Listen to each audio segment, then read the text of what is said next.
अस्सलामुअलैकुम। आज हम new chapter number 6 farms cost of production and revenues start करेंगे। इसमें हम farms cost of production, kinds of cost और उससे रिलेटेड सब टॉपिक्स को डिटेल में पढ़ेंगे।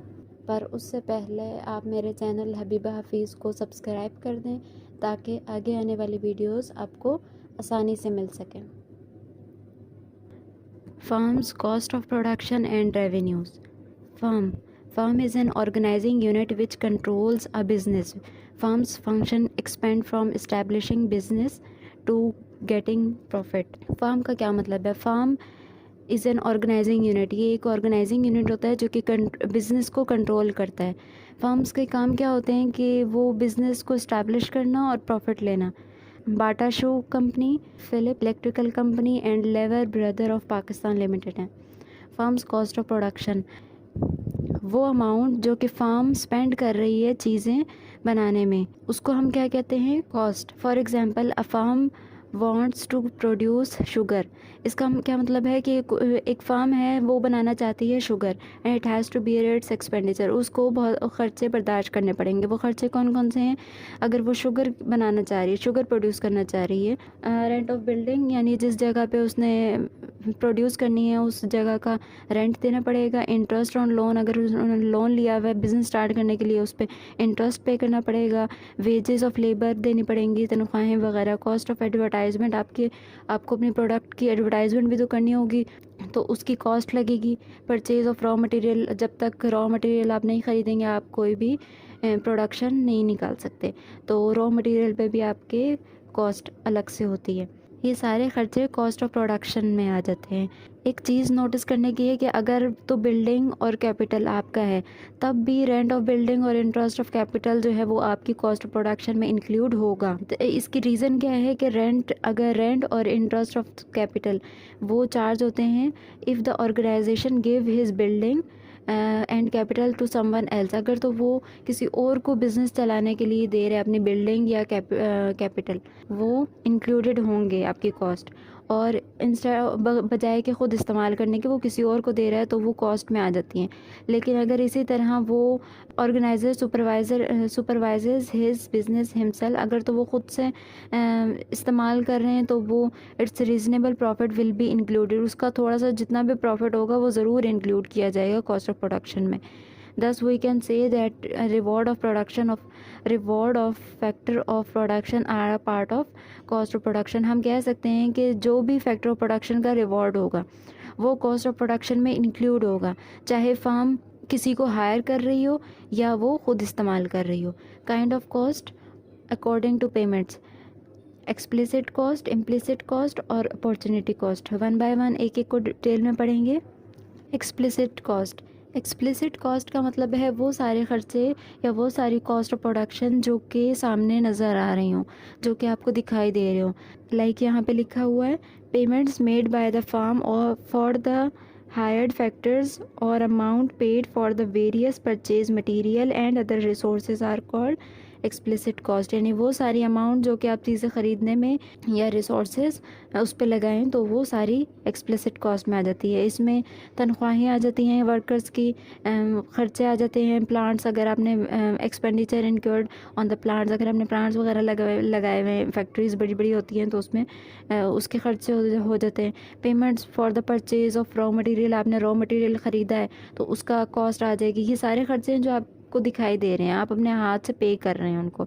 इलेक्ट्रिसिटी बिल आ जाते हैं हर महीने, telephone bills, transportation, rents paid for the hired building. Rents वो जो कि आपने बिल्डिंग हायर की हुई है तो उसके रेंट्स वगैरह देने। एडवर्टाइजमेंट, अपनी प्रोडक्शन, अपनी जो आपकी प्रोडक्ट है उसकी एडवर्टाइजमेंट में कॉस्ट लगेगी। इंश्योरेंस एक्सपेंसेस और taxes paid by the firm to the government, वो सारे एक्सपेंसेस और वो सारे टैक्सेस जो कि फर्म गवर्नमेंट को देती है वो सब एक्सप्लिसिट कॉस्ट में आ जाते हैं।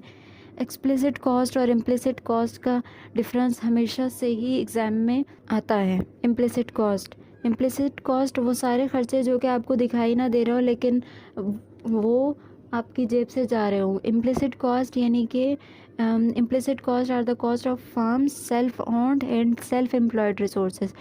अगर आपने एग्जांपल देती हूँ, अगर आप किसी जगह काम कर रहे हैं, आप किसी जगह काम कर रहे हैं, आप सुबह मॉर्निंग शिफ्ट देते हैं फ्रॉम 8 to 10, ठीक है, फ्रॉम 8 to 12 कर लेते हैं, आप मॉर्निंग शिफ्ट 8 to 12 जा रहे हैं, लेकिन आपकी 12 बजे आपका ऑफ हो जाता है जो भी काम आप कर रहे हैं। उसके बाद आप एक्स्ट्रा काम लगा रहे हैं ये सोच कर के थोड़ा कर देता हूँ, ठीक है, तो वो आप अपने एक्सपीरियंसेस, अपने स्किल्स को इस्तेमाल करते हुए आप तकरीबन 12 बजे से 3 बजे तक आप वो काम करें। हालांकि आपकी जो भी पेमेंट है वो आपको 8 से 12 तक की मिल रही है, लेकिन आप एक्स्ट्रा काम कर रहे हैं और उसकी पेमेंट नहीं मिल रही।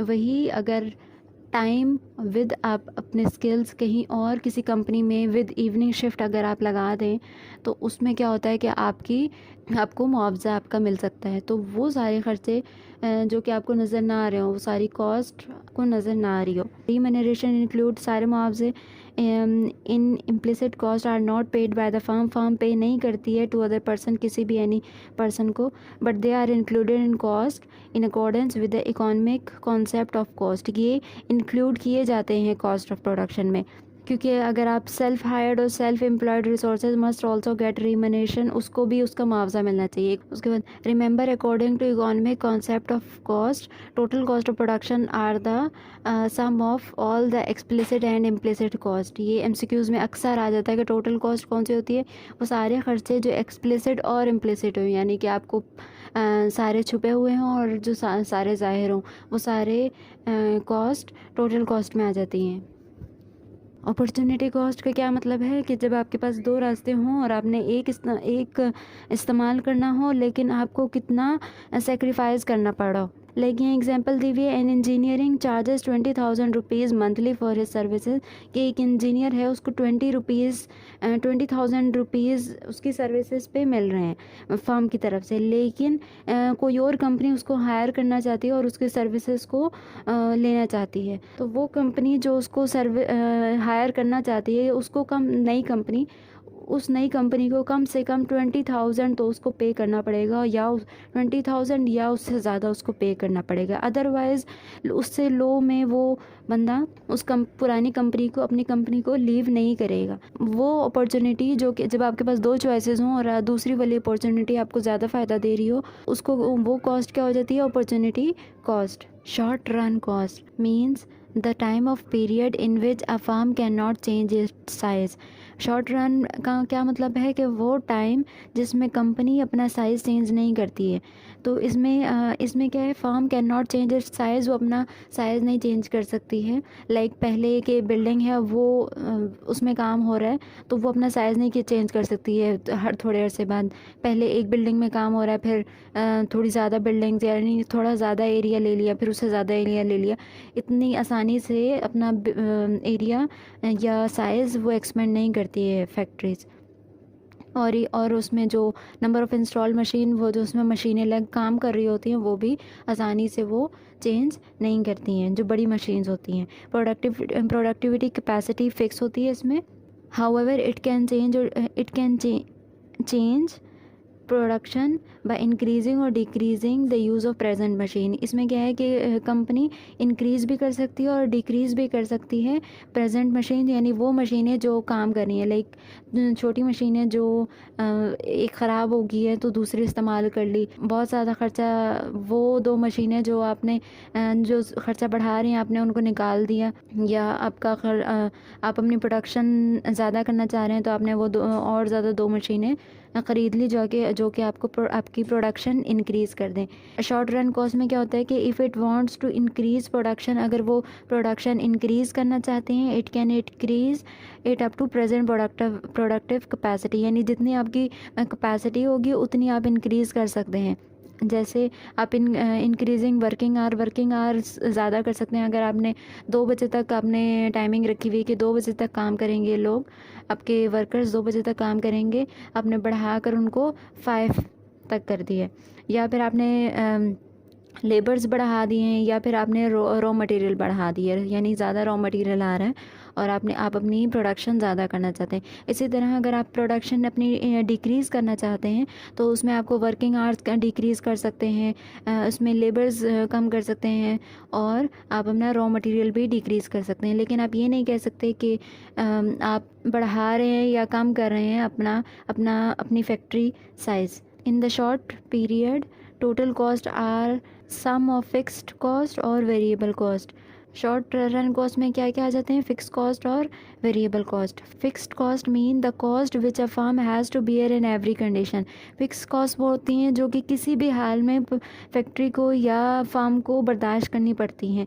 लाइक अगर मैं एग्जांपल दूं, फिक्स कॉस्ट में अगर आपने एक बिल्डिंग रेंट पर लेनी है, आपने एक महीने बाद आपने अपना काम वहाँ स्टार्ट करना है, लेकिन एक महीने बाद स्टार्ट करना है और आपने एक महीना पहले ही कोई एरिया रेंट पर ले लिया है, तो उसमें क्या होगा कि आपने एक महीना पहले ले लिया, चाहे आप वहाँ पर काम कर रहे हैं, आपने वहाँ काम स्टार्ट किया है या नहीं भी किया, आपको उस एक महीने का बिल या रेंट देना पड़ेगा। Fix cost are also called supplementary cost. इनको सप्लीमेंट्री कॉस्ट भी कहते हैं और इनडायरेक्ट कॉस्ट भी कहते हैं। These cost have no connection with the quantity of output. इसमें कोई फ़र्क नहीं पड़ता कि आपकी प्रोडक्शन निकल रही है, आप वहाँ काम अपना काम कर रहे हैं या नहीं कर रहे, आपकी क्वांटिटी ऑफ आउटपुट है या नहीं। So they remain equal on every quantity of output, they do not change because of on the rise और फॉल इन आउटपुट। ये फिक्स कॉस्ट जो हैं वो फिक्स रहती हैं और ये बढ़ती नहीं है और गिरती नहीं है। ये आपकी प्रोडक्शन आउटपुट पर डिपेंड नहीं करती हैं, ये उससे इंडिपेंडेंट होती हैं। And the firm has to bear them even though the output level is zero. Output level आपका ज़ीरो है तब भी आपको पे करना पड़ेगा और it has temporarily close its plant. Like हम कहते हैं कि एक कंपनी है, उसने अपना प्लांट या अपना काम रोक दिया है थोड़े टाइम के लिए, लेकिन आपने काम रोका है, आपने उस टाइम आप बिल्डिंग या आप एरिया आपकी प्रोडक्शन नहीं हो रही है, लेकिन आपको फिर भी उस जहाँ पे आप प्रोडक्शन कर रहे थे आपको वहाँ का ख़र्चा वगैरह देना पड़ेगा। The rent of the building of the factory, interest of capital भी आपको देना पड़ेगा, premium of insurance and wages of permanent staff. ये इंपॉर्टेंट है, वो सारे स्टाफ जो कि परमानेंट बेस पे आपने हायर किए हुए हैं उन सबको पेमेंट देनी पड़ेगी, चाहे आपका काम चल रहा हो या ना चल रहा हो। ये सारे आ जाते हैं फिक्स कॉस्ट में।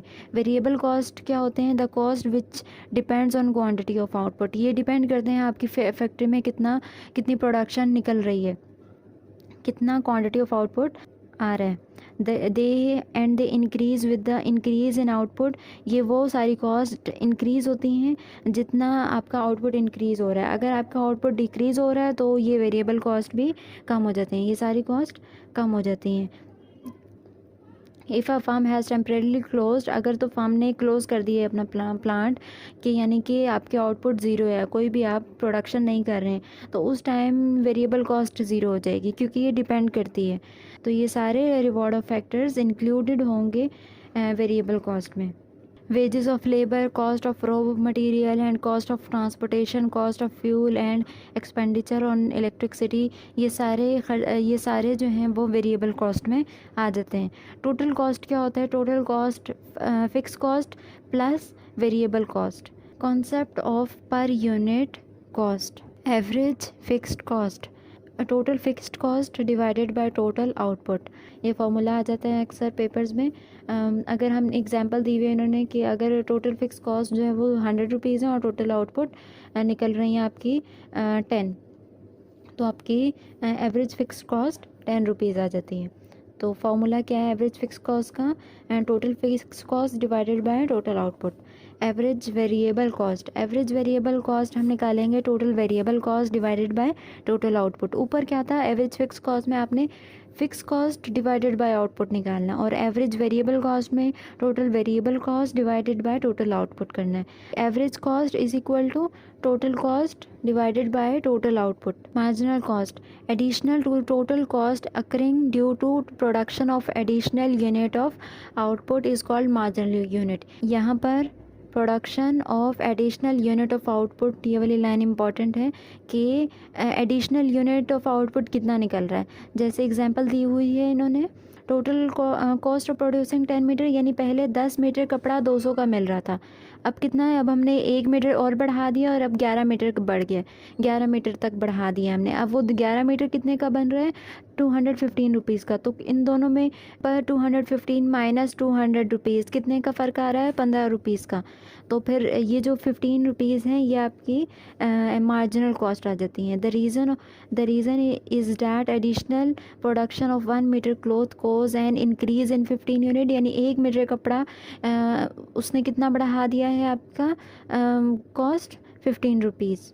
मार्जिनल कॉस्ट का फॉर्मूला दिया हुआ है, change in total cost divided by change of 1 unit in total output. आगे ये टेबल में इन्होंने डिटेल से बताया हुआ है। अक्सर पेपर्स में आ जाता है कि एवरेज फिक्स कॉस्ट कैसे निकालना है या एवरेज वेरिएबल कॉस्ट कैसे निकालना है। खासकर इंपॉर्टेंट मार्जिनल कॉस्ट तो हमेशा से पास पेपर में भी गिवन होंगे बहुत सारे क्वेश्चंस। और यूनिट ऑफ आउटपुट 1 2 3 4 5 6 दिया हुआ है इन्होंने। फिक्स कॉस्ट आपकी फिक्स रहती हैं 8, वेरिएबल कॉस्ट इन्होंने दी हुई हैं 12, 18, 22, 32, 47 एंड 72। टोटल कॉस्ट कैसे निकालनी है, पहली वाली फिक्स कॉस्ट सेम रहेगी। टोटल कॉस्ट का फार्मूला क्या था कि टोटल कॉस्ट का formula fix cost plus variable cost. तो फिर वेरिएबल कॉस्ट तो ज़ीरो है ना, तो पहली वाली सेम रहेगी। दूसरी वाली में क्या करेंगे, 8 + 12 तो क्या आ जाएगा, 20। टोटल कॉस्ट कितनी आ जाएगी, 20। नेक्स्ट क्या करेंगे, फिक्स कॉस्ट 8 है, वेरिएबल कॉस्ट 18, प्लस कर दो, टोटल कॉस्ट कितनी आ गई, 26 आ गई। Fix cost 8, variable cost 22, total cost कितनी आ गई, 30। इसी तरह टोटल कॉस्ट निकालते जाएंगे फिक्स कॉस्ट और वेरिएबल कॉस्ट को प्लस करते हुए। एवरेज कॉस्ट को क्या करेंगे, एवरेज फिक्स्ड कॉस्ट के लिए हम क्या करेंगे, fixed cost divided by unit of output. Like पहले वाला तो सेम रहेगा। उसके बाद फिक्स कॉस्ट 8 डिवाइडेड बाय 1, 8 आ जाएगा average fix cost. Next fix cost कितनी है, 8, यूनिट ऑफ आउटपुट 2, आंसर 4, यानी एवरेज कॉस्ट 4 आ गई। इसी तरह नेक्स्ट 8, फिक्स कॉस्ट 8 है और यूनिट ऑफ आउटपुट 3, तो एवरेज फिक्स कॉस्ट कितनी आ गई, 2.7। इसी तरह नेक्स्ट फिक्स कॉस्ट 8 है और यूनिट ऑफ आउटपुट 4, आंसर क्या आ गया, इनको डिवाइड करो, 8 divided by 4 is equal to 2। Next average variable cost. Average variable cost के लिए वेरिएबल कॉस्ट वाला सेक्शन और यूनिट ऑफ आउटपुट, इन दो को उठाना है और वेरिएबल कॉस्ट को डिवाइड कर देना है यूनिट ऑफ आउटपुट से। उसके बाद है एवरेज कॉस्ट। एवरेज कॉस्ट के लिए क्या करेंगे आप, total cost divided by unit of output, पहला वाला सेम रहेगा। उसके बाद एवरेज कॉस्ट में टोटल कॉस्ट कितनी है, 20 divided by 1, 20। Next total cost 26 और unit of output 2, 26 divided by 2, 13। ठीक है, total cost 30 divided by 3, 10। Marginal cost के लिए पहले हमने पढ़ा हुआ था कि change in total cost divided by change in 1 unit in total output. Total cost में कितना चेंज आ रहा है, पहला वाला देखें, टोटल कॉस्ट 8 है, उसके बाद 20 है। 20 और 8 में कितना डिफरेंस है, 20 माइनस 8 कितना आ जाता है, 12 divided by unit of output जाएँ 1 माइनस 0, तो 1 में से 0 गया 1, तो इधर क्या था, टोटल कॉस्ट का कितना था 12 और इधर यूनिट ऑफ आउटपुट का डिफरेंस कितना निकला है 1, तो 12 डिवाइडेड बाय 1 कितना हो गया, मार्जिनल कॉस्ट 12।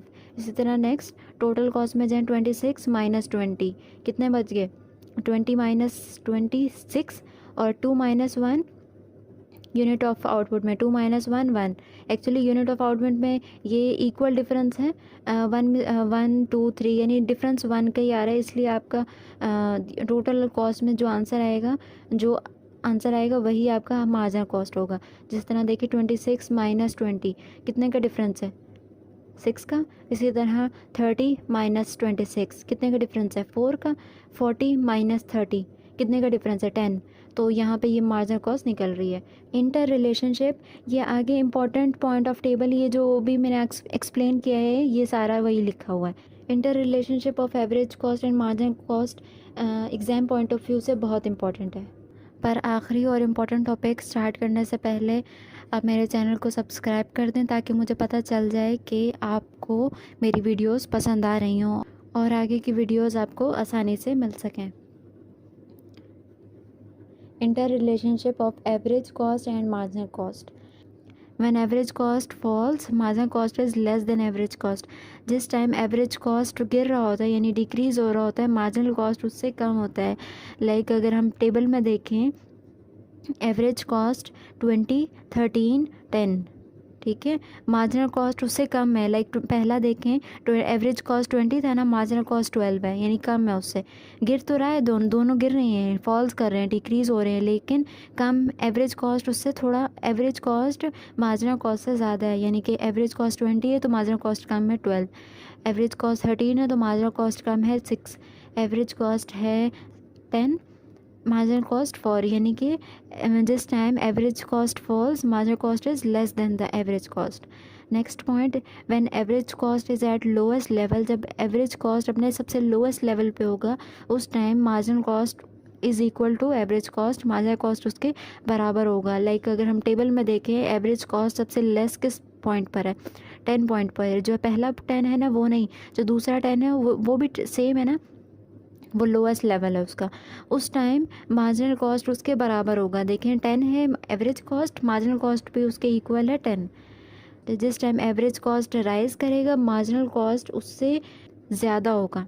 जिस तरह एवरेज कॉस्ट राइज कर रहा है 10, 11, 13, ठीक है, मार्जिनल कॉस्ट उससे ज़्यादा है। लाइक यहाँ पे देखें, अगर हम मार्जिनल कॉस्ट जब इंक्रीज़ हो रहा है 10 से 15 हुआ है, वहाँ पर एवरेज कॉस्ट 10 से 11 हुआ था और मार्जिनल कॉस्ट यहाँ पे 10 से 15 हुआ है, यानी कि राइज़ करने की जो राइज़, यानी मार्जिनल कॉस्ट तेज़ी से राइज़ कर रहा है एवरेज कॉस्ट से। 10, 15 और 25 मार्जिनल कॉस्ट। डायग्राम दी हुई है यहाँ पर, यूनिट ऑफ आउटपुट 1, 2, 3, 4, 5, 6 और कॉस्ट दी हुई हैं। उस यहाँ पर इन्होंने मार्जिनल कॉस्ट की दी हुई है, एवरेज कॉस्ट की दी हुई है, एवरेज वेरिएबल कॉस्ट और एवरेज फिक्स कॉस्ट की। एवरेज वेरिएबल कॉस्ट और एवरेज फिक्स कॉस्ट तो बना सकते हैं, लेकिन यहाँ देखें एवरेज कॉस्ट जब डिक्रीज़ कर रहा है तो मार्जिनल कॉस्ट उससे कम है, यानी वो भी डिक्रीज़ ही कर रहा है लेकिन उससे नीचे है वो। और जिस time marginal average cost increase करेगा मार्जिनल कॉस्ट उससे ज़्यादा इंक्रीज़ करेगा, यानी उससे ज़्यादा स्पीड से इंक्रीज़ करेगा। ये था आज का टॉपिक। आज हमने शॉर्ट रन कॉस्ट को डिटेल में पढ़ा। फार्म कॉस्ट ऑफ प्रोडक्शन का हाफ चैप्टर हमने कर लिया है। आगे हम लॉन्ग रन कॉस्ट करेंगे। Thank you. अल्लाह हाफ़िज़।